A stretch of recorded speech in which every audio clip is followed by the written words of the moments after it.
Well, what is it that you feel when you feel I? I'll tell you. What do you do when somebody says, pay attention? What is the difference between looking at something and taking a hard look at it? Or between hearing something and listening intently? What's the difference? What's the difference between waiting while something goes on and enduring it? Why? The difference is this, that when you pay attention, instead of just looking, you screw up your face, you frown and stare. That is a muscular activity around here. When you will, you grit your teeth or clench your fists. When you endure or control yourself, you pull yourself together physically, and therefore you get uptight. You hold your breath. You do all kinds of muscular things to control the functioning of your nervous system. And none of them have the slightest effect on the proper operation of the nervous system.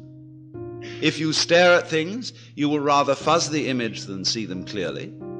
If you listen intently by concentrating on muscles round the ears, you will be so much attending to muscles here that you won't hear things properly. And you may get singing in the ears. If you tighten up with your body to pull yourself together, all you do is constrict yourself. I remember in school, I sat next to a boy who had great difficulty in learning to read. And what they always say to children is, try.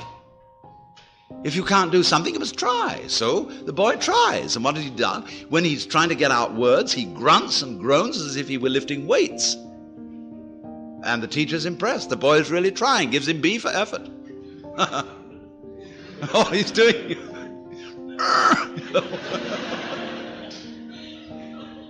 has nothing to do with it. Now, we all make this muscular straining with the thought that it's achieving psychological results, the sort of psychological results it's intended to achieve.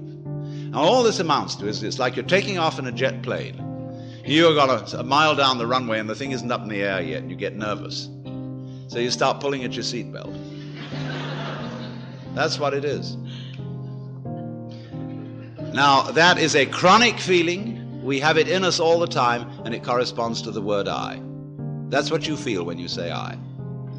You feel that chronic tension, because when an organ is working properly, you don't feel it. If you see your eye, you've got cataract. If you hear your ears, you've got singing in your ears, getting in the way of hearing. When you are fully functioning, you are unaware of the organ. When you're thinking clearly, your brain isn't getting in your way. Actually, of course, you are seeing your eyes in the sense that everything you see out in front of you is a condition in the optic nerves at the back of the skull. That's where you're aware of all this. But you're not aware of the eye as the eye. I'm talking about the optical eye.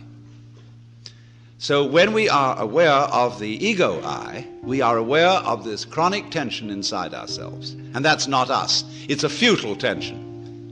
So when we get the illusion, the image of ourselves, married to a futile tension, you've got an illusion married to a futility. And then you wonder why I can't do anything. Why I feel in the face of all the problems of the world impotent. And why I somehow cannot manage to transform I. Now here we get to the real problem. Because we're always telling each other that we should be different. Now, I'm not going to tell you that tonight. Why not? Because I know you can't be. Nor can I. That may sound depressing, but I'll show you it isn't. It's very heartening. But everybody, you see, who is at all sensitive and awake to their own problems and human problems is trying to change himself. We know we can't change the world unless we change ourselves. If we are all individually selfish, we're going to be collectively selfish. If we don't really love people, and only pretend to. Somehow we've got to find a way to love. After all, it's said in the Bible, thou shalt love the Lord thy God and your neighbor as yourself. You must love. Yeah, we all agree. Sure. But we don't. In fact, one psychologist very smartly asked a patient, with whom are you in love against?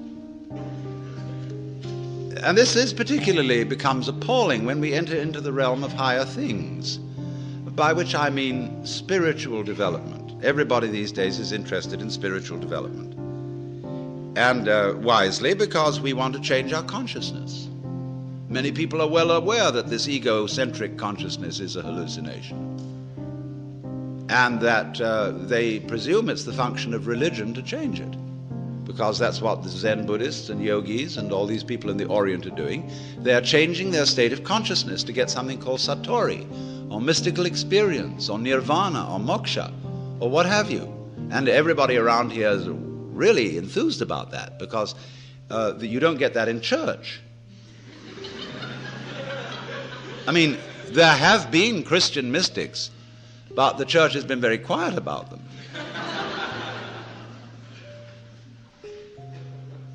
But in the average church, all you get is talk.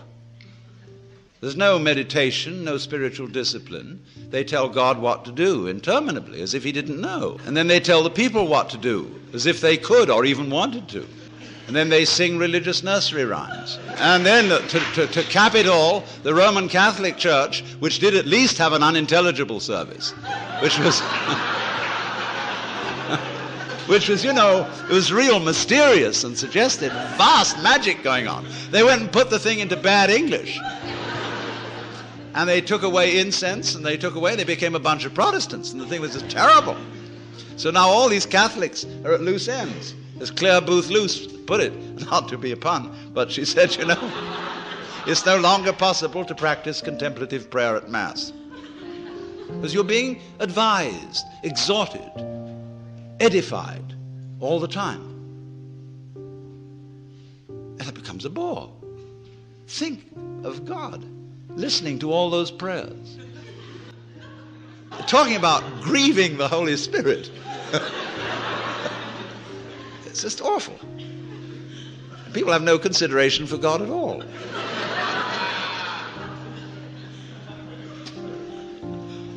So, but in pursuing these spiritual disciplines, yoga and Zen and so forth, and also psychotherapy, there comes up a big difficulty. And the big difficulty is this. I want to find a method whereby I can change my consciousness. But therefore to improve myself. But the self that needs to be improved is the one that is doing the improving. And so I'm rather stuck.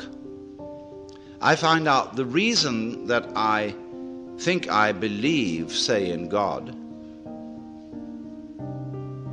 is that I sure hope that somehow God will rescue me. In other words, I want to hang on to my own existence. And I feel rather shaky about doing that for myself, but I just hope there's a God who'll take care of it. Or if I could be loving, I would have a better opinion of myself.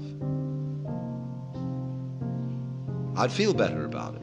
I could face myself, as people say, if I were more loving. So the unloving me, somehow, by some gimmickry, has to turn itself into a loving me, and this is just like trying to lift yourself off the ground with your own bootstraps. It can't be done. And that's why religion, in practice, mainly produces hypocrisy and guilt, because of the constant failure of these enterprises. Oh, people go and study Zen, and they come back and say, wow, getting rid of your ego is a superhuman task. I assure you it's going to be very, very difficult to get rid of your ego. You're going to have to sit for a long time, and you're going to get the sorest legs. It's hard work. And all you wretched kids who think you're getting rid of your ego on part or something or other and easy yoga, you don't know what you're in for when it really comes down to the nitty-gritty. Well, you know, the biggest ego trip going is getting rid of your ego. And the joke of it all is your ego doesn't exist. There's nothing to get rid of.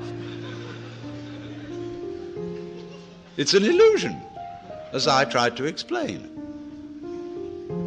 But you still want to ask how to stop the illusion. Now, who's asking? I mean, do you think, in the ordinary sense in which you use the word I, how can I stop identifying myself with the wrong me? Well, the answer is simply you can't.